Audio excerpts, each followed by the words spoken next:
ইডলি বা ধোসা স্বাস্থ্যকর খাবার হওয়ার জন্য এটা কিন্তু আমাদের প্রত্যেকেরই মোটামুটি ভালো লাগে, যার জন্য আমরা সকালের প্রাতরাশে বা রাতের খাবারে ইডলি ধোসা কিন্তু বানিয়ে থাকি। আমার তো বেশ ভালো লাগে, তাই নিত্যদিন লেগেই থাকে বানানো। তাই আজকে আমি তোমাদের সঙ্গে শেয়ার করব ইডলি বা ধোসা বানাতে গেলে এর পারফেক্ট ব্যাটার বানানো কতটা জরুরি। আর সেটা কিন্তু মাপের উপরে নির্ভর করেই বানাতে হয়।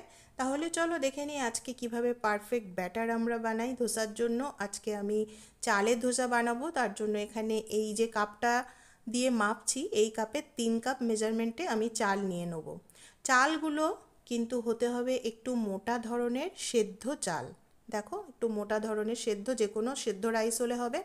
আতপ চাল হলে কিন্তু এখানে হবে না, আতপ চাল হলে ধোসা কিন্তু শক্ত হয়ে যাবে, নরম ফ্লফি ধোসা কিন্তু হবে না। তো 3 কাপ এখানে আমি চাল নিয়ে নিয়েছি। এরপরে দিয়ে দিচ্ছি একটা ছোটো চামচের 1 চামচ মেথি দানা। মেথি দানাটা দিলে আমাদের হজমের সুবিধা হয়, প্লাস ধোসার মধ্যে কিন্তু একটা মেথির সুগন্ধ খুব ভালো লাগে। তো চালটাকে আমি জল দিয়ে ভালো করে ভিজিয়ে রেখে দেবো, পরে আমি পরিষ্কার জলে ধুয়ে নেবো চালটা ভিজে যাওয়ার পরে। 4 থেকে 5 ঘন্টা আমি চালটাকে ভিজিয়ে এক সাইড করে রেখে দেবো। এবারে ভেজাবো আমি উড়দ ডাল বা বিউলির ডাল। তো 3 কাপ ওখানে মোটা চাল নিয়েছিলাম, সেদ্ধ চাল, সেই পরিমাণে আমি 1 কাপ বিউলির ডাল নিচ্ছি। রেশিওটা হবে 3:1। 3 কাপ অনুপাতে 1 কাপ ডাল। ডালটাকেও আমি জল দিয়ে ভিজিয়ে রেখে দেবো ওই একই সময় ধরে 4-5 ঘন্টা। আর নিয়ে নিচ্ছি সামান্য একটুখানি মোটা চিড়ে। তো চিড়েটা পরে ভেজাবো, যেহেতু চিড়ে তাড়াতাড়ি ভিজে যায়। মাপটা দেখিয়ে দিলাম। এবার দেখো 4-5 ঘন্টা ধরে আমি ভেজানোর পরে চাল, ডাল আর চিড়ে সবগুলোই কিন্তু ভিজে গেছে।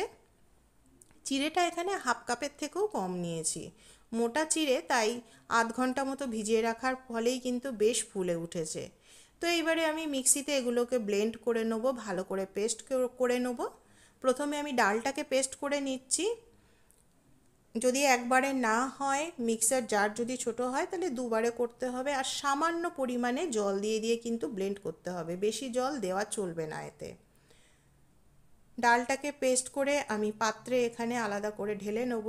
আর ডালের পেস্টটা কিন্তু খুব মিহি হতে হবে, একদম স্মুথ।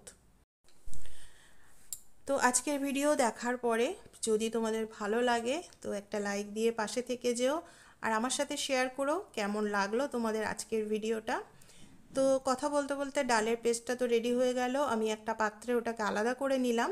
এইবারে চাল আর যে মেথিটা ভিজিয়ে রেখেছিলাম সেইটাকে ভালো করে পেস্ট করে নেব। এতেও সামান্য সামান্য পরিমাণে জল দিয়ে, একবারে হয়নি তো দুবারে আমি এটাকে পেস্ট করে নিচ্ছি, নিয়ে ডালের সঙ্গে ভালো করে মিশিয়ে নেব। আর চালের পেস্টটা না একদম মিহি করব না, ডালের মতো একটু দানা দানা হাতে থাকবে, তাহলে যখন আমরা ধোসা বানাবো বেশ একটা ক্রিস্পি ভাব আসবে, আর খেতেও বেশ ভালো লাগবে।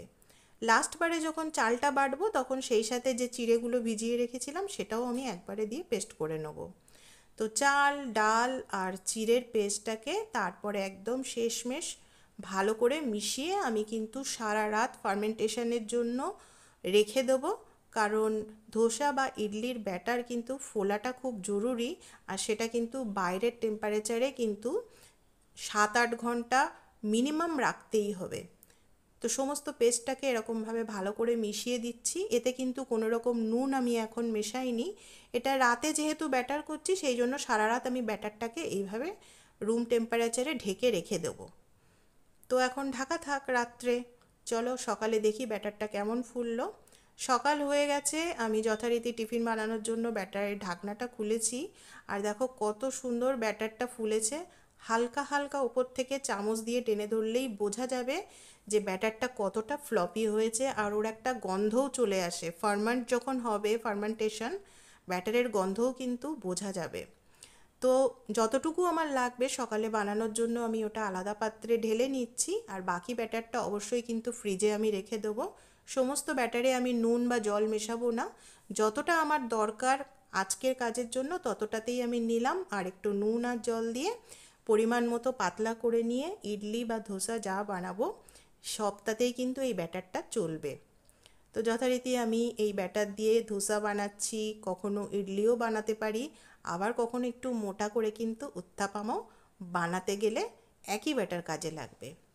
তো চলো, আজকের রেসিপি তোমাদের সঙ্গে এই পর্যন্ত। দেখা হচ্ছে তোমাদের সঙ্গে পরের ভিডিওতে। তোমরা ভালো থেকো, সুস্থ থেকো, আর জানিও আজকের ভিডিও কেমন লাগলো। যদি ভালো লেগে থাকে, তোমাদের সুন্দর সুন্দর কমেন্ট পেলে আমারও ভালো লাগবে। চলো, টাটা।